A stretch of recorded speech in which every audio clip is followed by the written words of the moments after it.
Hello everyone, welcome back to another episode of my channel The United Frontier. तो after beating Arsenal in the FA Cup and उसी के साथ giving one of the best performances in ages at Anfield against Liverpool, when you play against a team who is struggling in this league and sitting at 20th position, people will expect you will win the game comfortably and you will control the game against a struggling Southampton side. लेकिन story match में बिल्कुल ही ऐसा नहीं था. It could have been one of the worst results in our recent history. लेकिन at the end we are grateful and also delighted that Amad Diallo saved our ass. तो जी हाँ, ये वीडियो में बात करेंगे कल जो मैच था between Manchester United and Southampton. समझेंगे कि इंटर मैच में क्या हुआ, क्या क्या गलत हुआ हम लोग के लिए और चीजें कैसे सही हो सकता है आगे जाते हुए. तो बिना टाइम खराब किए चलिए इस वीडियो को शुरू करते हैं. तो जैसा कि मैं कह रहा था, रिसेंटली आर्सेनल एंड लिवरपूल के अगेंस्ट में दो बेहतरीन परफॉर्मेंसेस के बाद एवरीबॉडी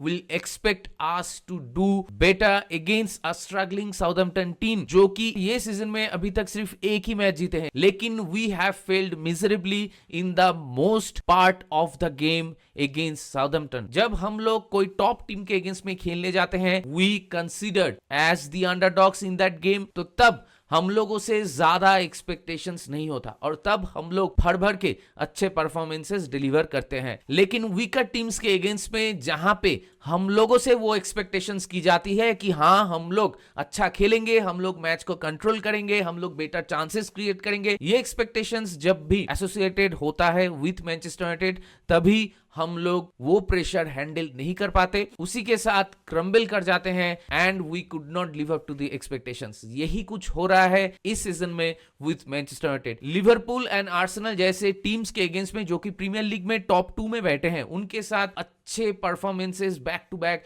डिलीवर करने के बाद जब worst side of this Premier League के अगेंस्ट में आप होम क्राउड के सामने खेल रहे हो, तो तब you can not play like this no matter what which ever the reasons आप, जो कि मैं बाद में बात करूंगा. लेकिन फिर भी आप ऐसे घटिया फुटबॉल नहीं खेल सकते जहां पे आप मैच में दौड़ ही नहीं पा रहे हो. और दूसरी तरफ Southampton, they were having fun, they were creating chances, they were controlling the game, they were controlling the midfield and they have shown some composure on the ball. और उसी के साथ वो लोग अच्छा प्रेस कर रहे थे, वो लोग ज्यादा से ज्यादा टाइम गेम को कंट्रोल करने के साथ साथ ऐसे ऐसे चांसेस क्रिएट कर रहे थे जहां से दे could have easily scored. यहां पे तो आपको ओनाना को क्रेडिट देना होगा कि मैच के आप कह सकते हो कि पहले 80 मिनट तक ओनाना was our best player. अगर आप लोगों को याद है साउथहैम्पटन के साथ जो पहला मैच हुआ था, जो मैच था जहां पे हम लोग 3-0 जीते थे, वो वाला मैच में भी हम लोग पहले 30 मिनट तक अच्छा नहीं खेले थे. Southampton were the better team और उसी के साथ उनको एक पेनल्टी भी मिला था और वहां पे ओनाना पेनल्टी सेव किया था. उसके बाद हम लोग गेम में कमबैक किए थे एंड कल के मैच में भी फिर से ओनाना stood there as a lone warrior and he kept us in the game and he kept the scoreline down to 1 goal. जी हाँ, कल अगर ओनाना नहीं होता तो 80 मिनट मार्क तक पहुंचते पहुंचते ही शायद हम लोग 2-0 या 3-0 डाउन हो सकते थे. क्योंकि पहली हाफ की अगर बात करूं तो हम लोग जब मैच शुरू किए थे तो हम लोग ऐसा कोई कंपोजर नहीं दिखा पा रहे थे बॉल पे. We are slow at times और उसी के साथ कुछ चांसेस हम लोग क्रिएट नहीं कर पा रहे थे. थ्रू द मिडिल हम लोग खेल नहीं पा रहे थे. क्योंकि Southampton were maintaining the shape of the ball. Run उनका बहुत बढ़िया था और उसी के साथ वो लोग बढ़िया सी प्रेस कर रहे थे and we couldn't cope up with that pressure. और ये चीज सरप्राइजिंग है. यहां पे एक चीज मैं कहना चाहूंगा कि जब आप 2 हाई ऑक्टेन मैचेस खेलते हुए आ रहे हो against a team like Liverpool and Arsenal, उसके बाद जब आप साउथहैम्पटन जैसे टीम के साथ वो भी होम मैच में खेलोगे, और सभी को मालूम है कि फिक्सचर्स के बीच उतना ज्यादा गैप नहीं है, अभी फिक्सचर्स थिक एंड फास्ट आएंगे. जैसे कल वाला मैच साउथहैम्पटन के साथ हम लोग खेले, उसके 2 दिन बाद फिर से संडे में और एक हाई ऑक्टेन मैच हो सकता है between Manchester United and Brighton, जो कि ओल्ड ट्रैफोर्ड में है. तो इसीलिए फिक्सचर्स बहुत थिक एंड फास्ट आ रहे हैं and players need to be ready for each and every game. और उसी के साथ वो मेंटालिटी दिखना चाहिए फील्ड में और प्लेयर्स की एनर्जी भी अप टू द लेवल होना चाहिए. तो देखिए, जैसे कि मैं कह रहा था, आर्सेनल एंड लिवरपूल वाला गेम के बाद obviously we were physically and mentally थोड़ा सा एग्जॉस्टेड और वो चीज कल के मैच में हम लोग को देखने को मिला. वो लोग 2-3 चांसेस ऑलरेडी क्रिएट कर चुके थे. ओनाना एक शॉट शॉट सेव भी कर चुका था, लेकिन उसके बाद 5-7 मिनट का हम लोग का एक स्पेल आया जहां पे हम लोगों ने back to back 2 chances create किए थे। और फर्स्ट हाफ की अगर मैं बात करूं तो इंटर फर्स्ट हाफ में वही 5 या 6 मिनट है जहां पे हम लोग थोड़ा बहुत बॉल पोजीशन मेंटेन कर पाए और उसी के साथ 2 चांसेस बनाए, जहां पे दोनों चांसेस अलेहांद्रो गार्नाचो के पास था और वहां पे दोनों ही चांसेस उसने गवा दिया। लेकिन ये 2 चांसेस को छोड़ के पहले हाफ में वी क्रिएटेड नथिंग, और ये 2 चांस जब हम लोग मिस कर चुके थे उसके तुरंत बाद ही साउथहैम्पटन फिर से गेम में प्रेशर बिल्डअप करने लगे और उसी के साथ वो लोग आगे जाते हुए अटैक कर रहे थे और 2 चांसेस वो लोग फिर से क्रिएट करते हैं जहां पे उन्होंने एक बढ़िया सी डबल सेव निकालता है। वहां पे अगर देखे पहला शॉट जो डिबलिंग ने लिया था शायद वो सेव करने के बाद रिबाउंड पे वो बॉल आके गिरा था माथियास फर्नांडिस के पास और सिर्फ पॉइंट ब्लैंक रेंज पे वो शॉट लिया था, लेकिन उन्होंने made himself bigger in front of the striker end stop that shot with his chest. It was a brilliant double save done by ओनाना। लेकिन ओवरऑल अगर मैं बात करूं पहले हाफ में हम लोगों से कुछ फुटबॉल खेल ही नहीं जा रही थी। It was all Southampton. आगे जाते हुए उनको कॉर्नर्स भी मिल रहे थे क्योंकि हम लोग सही डिसीजंस नहीं ले पा रहे थे एट द बैक। जब हम लोग बॉल डिफेंड कर रहे थे तो बॉल को हम लोग या तो फ्लिक कर रहे थे नहीं तो बॉल को क्लियर कर रहे थे। तो हम लोग ठीक ठाक पासेस फ्रॉम द बैक नहीं खेल पा रहे थे। वो इसलिए कि मिडफील्ड में कोई अपने आप को अवेलेबल नहीं कर रहा था, मिडफील्ड में कोई जगह नहीं ले पा रहा था और उसी के साथ सामने हॉयलैंड एंड गार्नाचो ये दोनों भी रन्स नहीं बना पा रहे थे क्योंकि Southampton they did not allow us any space whatsoever और हम लोग भी कुछ क्रिएटिविटी नहीं दिखा पा रहे थे। और उसका एक रीजन तो ये है कि जो कि मैं फिजिकल एंड मेंटल एक्सर्शंस की बात कर रहा था वो, और उसी के साथ थोड़ा कंप्लीसेंसी भी आ गया था प्लेयर्स के अंदर कि उन लोगों को लग रहा था क्या ही हो जाएगा, it is against a team who is currently worst in this Premier League, तो हम लोग तो जीतेंगे ही। तो थोड़ा हल्के में तो हम लोग ले ही लिए थे और उसी का ही खामियाजा हम लोग को भुगतना पड़ा फर्स्ट हाफ में कि हम लोग डिलीट के पास एक मौका था बॉल क्लियर करने का, 2 बार उसने क्लियर करने की कोशिश भी किया, फिर भी हम लोग वहां से एक कॉर्नर कंसीड कर गए। और आयरनी की बात देखिए ये कि साउथहैम्पटन एक ऐसा टीम है जो कि ये सीजन में एक भी गोल कॉर्नर से वो लोग स्कोर नहीं किए थे इस मैच से पहले, और यही मैच पे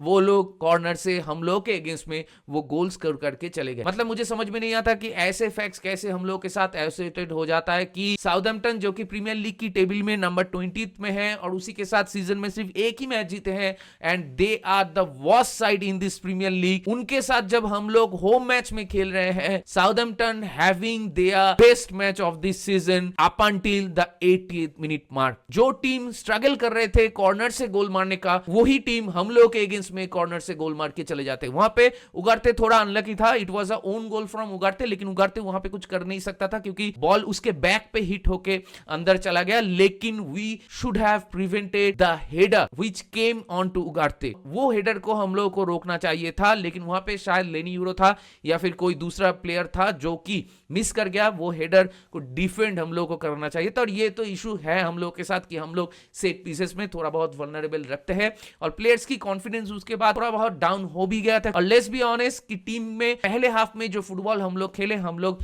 बिल्कुल ही डिजर्व नहीं करते थे मैच में लीड लेना, क्योंकि साउथहैम्पटन 6 या 7 अटेम्प्ट्स उनका हो चुका था जिनमें से 4 शॉट्स ऑन टारगेट था for Southampton and we were pathetic in front of the goal. कोई भी केमिस्ट्री नहीं दिख रहा था टीम के अंदर और उसी के साथ कोई मेंटालिटी नहीं था प्लेयर्स के अंदर। हम लोग बहुत लूज खेल रहे थे और एक टाइम में कंसीड करने के बाद बहुत ही अंडर प्रेशर आ गए थे और ये इसलिए हो रहा था कि मिडफील्ड में उगारते अकेला हो जा रहा था, ही बिकेम आइसोलेटेड, क्योंकि कल कोबी मेनू का गेम बहुत ही एवरेज था, मतलब एवरेज से भी खराब था कोबी मेनू का गेम और कोबी मेनू बहुत ऊपर जाके खेल रहा था तो मिडफील्ड में बहुत ज्यादा स्पेस बन रहा था जो उगारते अकेला उसको कवर नहीं कर पा रहा था। और एक चीज मैं हाईलाइट करना चाहूंगा वो ये कि लिवरपूल एंड आर्सेनल ये दोनों गेम में हम लोग टैक्टिकली बहुत अच्छा थे, वो इसलिए कि मिडफील्ड में हम लोग instead of 2 we were playing 4। लेकिन कल साउथहैम्पटन के साथ हम लोग को लग रहा था कि हम लोग गेम को कंट्रोल करेंगे, लेकिन मिडफील्ड में इंस्टेड ऑफ 4 या instead of 2 players there only 1 Ugarte. तो आप समझ ही सकते हो कि मिडफील्ड में हम लोग आउटनंबर हो रहे थे और मिडफील्ड को साउथहैम्पटन कंट्रोल कर रहा था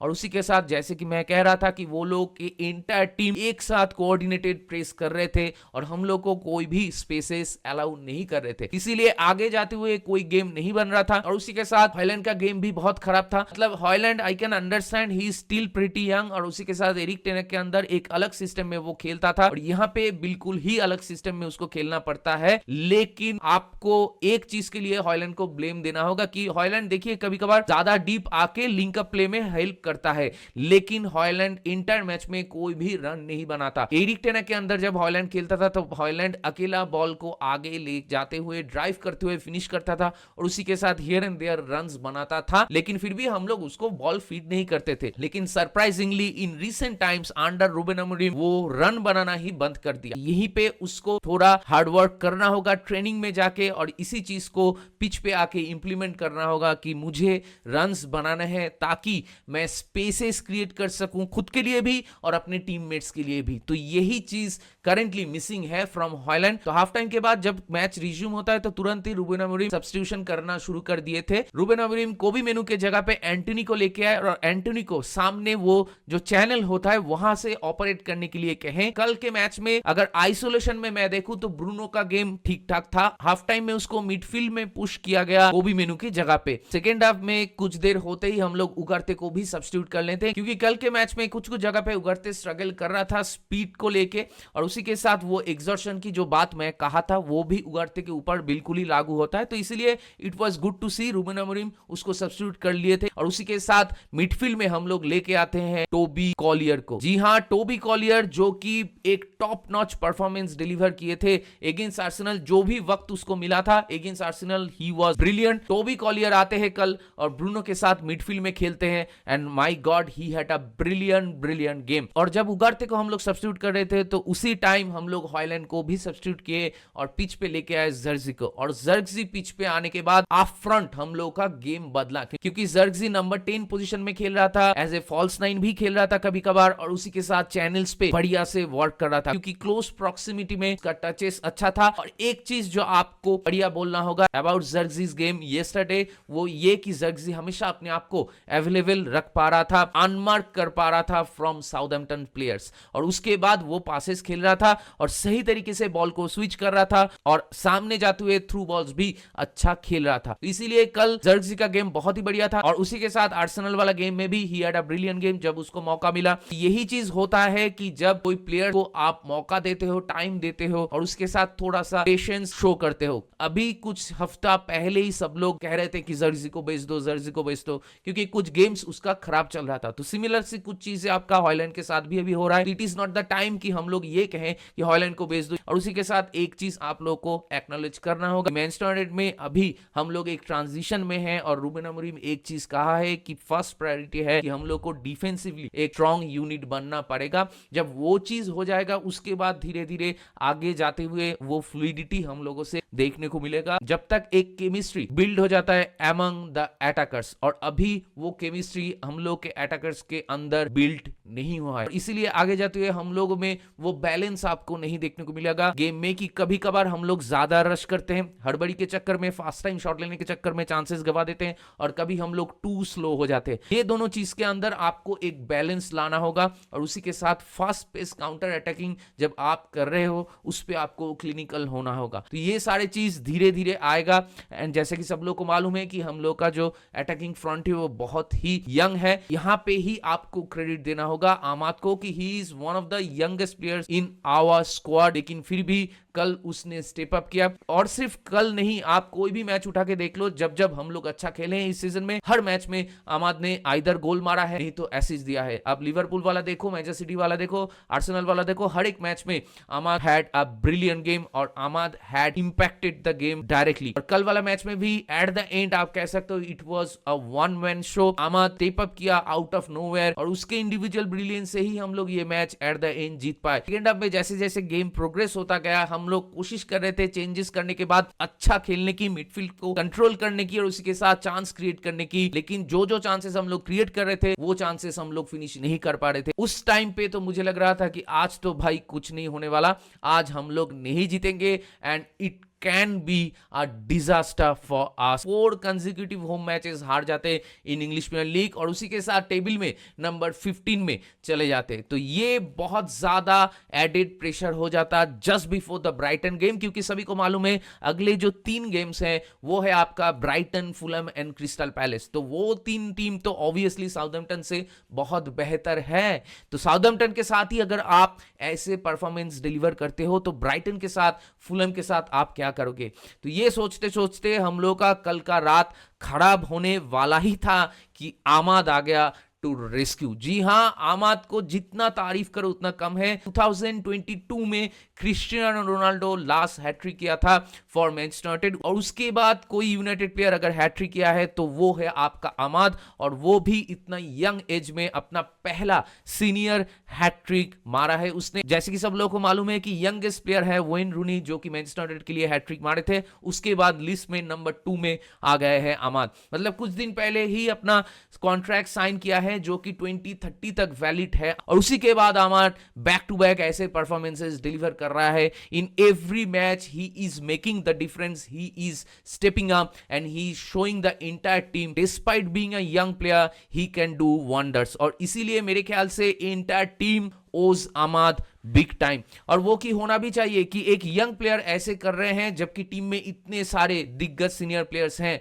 तो आपको शर्म तो थोड़ा आनी ही चाहिए कि आमाद ऐसा करके दिखा रहा है। You can not do that on daily basis. लेकिन 82nd मिनट में out of nowhere Amad came and Amad scored a brilliant goal. वहां पे आमाद थोड़ा लकी था कि रिबाउंड में बॉल उसके पैर में ही आ गया in the process of building of the गोल, लेकिन वो जो बॉल ड्राइव करके आगे लेके गया जहां पे उसने दिखाया ये जिल कि हाँ I will take you on और उसी के साथ मैं अकेले के दम पे गोल स्कोर कर सकता हूं, ये चीज मिसिंग था from the entire Manchester United squad. उसके बाद जब दूसरा वाला गोल मिला तो वहां पे obviously you have to give credit Eriksen को भी आपको एक शाउट आउट देना होगा कल के मैच के लिए कि कल के मैच में रूबेन अमोरिम जितने भी सारे चेंजेस किए थे वो सारे चेंजेस इफेक्टिव रहे। कि हम लोग टॉबी कॉलियर को लेके आए तो टॉबी कॉलियर जो फिजिकलिटी और जो पेस दिखा रहा था मिडफील्ड में वो हम लोग के लिए बहुत मददगार साबित हुआ। उसी के साथ हैरी मैगवायर को हम लोग लेके आए। मतलब कल के मैच में हैरी मैगवायर को तो देखा जाए तो रेस्ट मिलना चाहिए था, लेकिन हम लोग ऐसे नल्ले हैं कि उसको भी फिर से हम लोग को खिलाना पड़ा कल के मैच में against a team like Southampton. उसी के साथ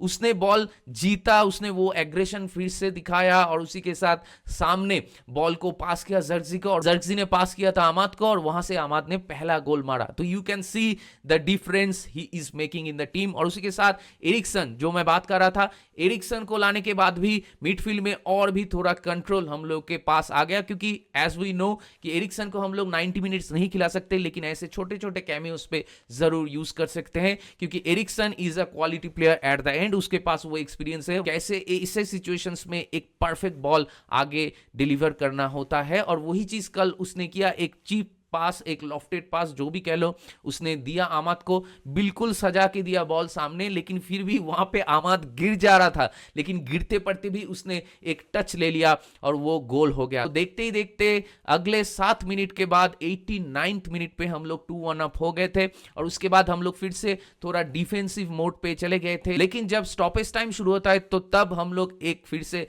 कॉर्नर कंसीड कर लेते हैं और वहां से भी आई मस्ट से कि वी वर लकी कि हम लोग बच गए, वहां पे हम लोग गोल कंसीड नहीं किए। लेकिन उसके बाद साउथहैम्पटन के डिफेंडर से एक गलती हो जाता है 94th मिनट में, जो कि एकदम एंड में था और वहां पे आमाद फिर से वो ऑब्वियसली वो प्रेशर क्रिएट किया था डिफेंडर के ऊपर और वहां से वो बॉल विन करता है, फिर से एम्प्टी नेट पे स्कोर करके अपना हैट्रिक कंप्लीट कर लेता है और हम लोग का 3 पॉइंट भी सिक्योर हो जाता है। तो eight the and it was all about Amad Diallo, लेकिन let's not forget about Andre Onana. What an impact he had also in the game. And let's be honest, कल लेनी यूरो का match बिल्कुल ही अच्छा नहीं था। कमालदीन सुलेमाना तो बिल्कुल ही लेनी यूरो के नाक में दम करके रखे थे और कल की रात जो खराब होने वाला था हम लोग के लिए उसको भी सिंगल हैंडेडली आमाद ने ही चेंज किया and he gave us that joy which we all United fans were craving. और उसी के साथ साउथहैम्पटन को भी मेरे ख्याल से आपको थोड़ा क्रेडिट क्रेडिट देना होगा, उनके नए मैनेजर को भी आपको क्रेडिट देना होगा। He can bring intensity to the table, और वही चीज साउथहैम्पटन से हम लोग को देखने को मिला कि 80 मिनट तक वो लोग अकॉर्डिंग टू द प्लान खेल रहे थे और उसको एग्जीक्यूट कर पा रहे थे, लेकिन at the end they lost some concentration because of some brilliant play from Amad Diallo and Eriksen and Zirkzee and entire Manchester United team for the last 10 to 15 minutes. तो देखते हैं आगे जाते हुए क्या होता है हम लोग के साथ, और कल के मैच को लेके आप लोग का क्या मानना है, आप लोग का क्या राय है, मेरे साथ जरूर शेयर कीजिए। दैट बीइंग सेड, इस वीडियो को चलिए यहीं पे रैप अप करते हैं। अगर आप मेरे चैनल में नए हो तो मुझे जरूर सब्सक्राइब कीजिए, इस वीडियो को लाइक कीजिए और शेयर कीजिए अपने दोस्तों के बीच जिनको ऐसे वीडियोस देखना पसंद है। तो बहुत जल्दी मिलेंगे अगले वाले वीडियो में, तब तक ख्याल रखिए अपना, take care, good bye, glory glory Manchester United and keep the red flag high.